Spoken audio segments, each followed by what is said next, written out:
hardware maintenance is the most important thing to do other than software maintenance. So how do we maintain our hardware ba?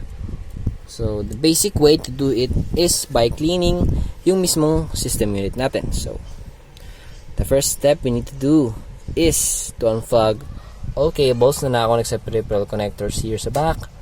Tapos after doing that, we should now uncover the system unit. Tanggalin yung magkabilang cover sa kabila tsaka dito.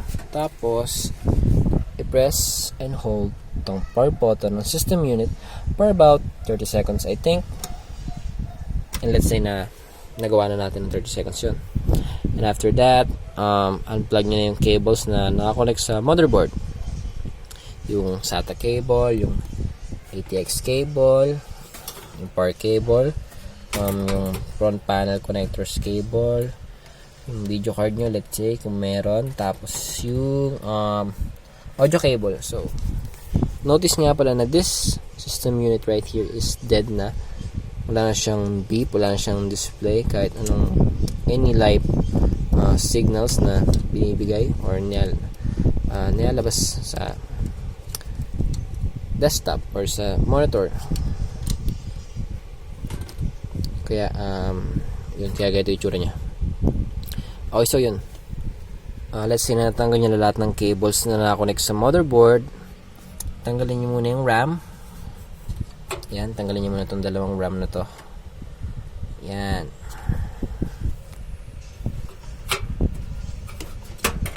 Yun. Pagtanggal nyo ng RAM, you can now clean the motherboard using air compressor pag may budget kayo. Pero pag wala naman, you can use brush. It totally works fine.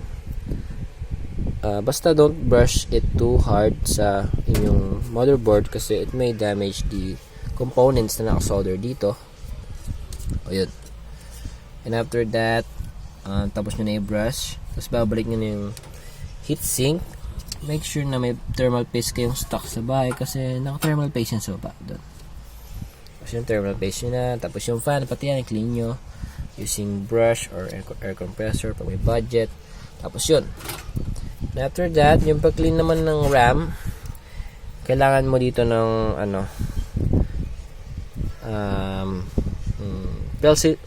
pencil eraser. Pasadaan nyo lang tong mga pins na to, magkabilaan, pati sa isang kabilang side.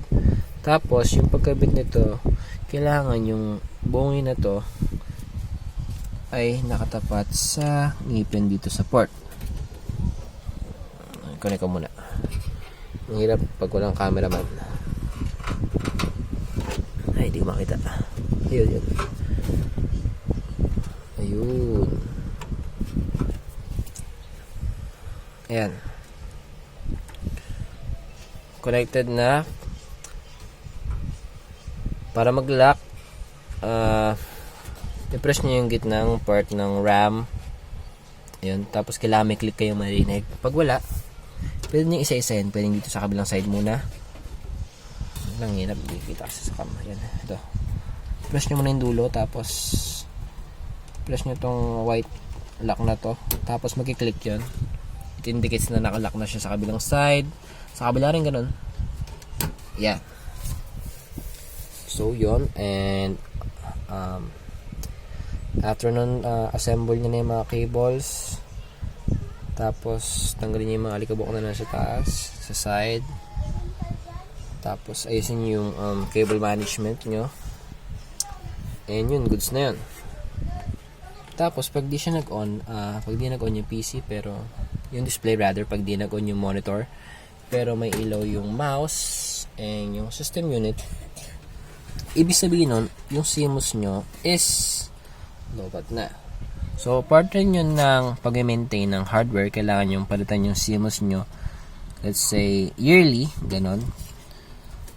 So, itong CMOS battery pala is nagamit siya or naka-on siya pag nakapatay yung ating system unit or yung PC. Doon lang siya magagamit. Kaya yun yung function niya kasi siya yung nag-maintain ng date and time settings natin sa PC para di mahuli yung settings natin pag in-off man natin yung PC Ganun. Kaya, yung function niya is nag-on siya pag patay yung system unit. Para siyang NOT gate. Pag walang, pag zero yung input, therefore, doon siya magkaka-output. Para siyang ganon. So, yun lang how to maintain your hardware,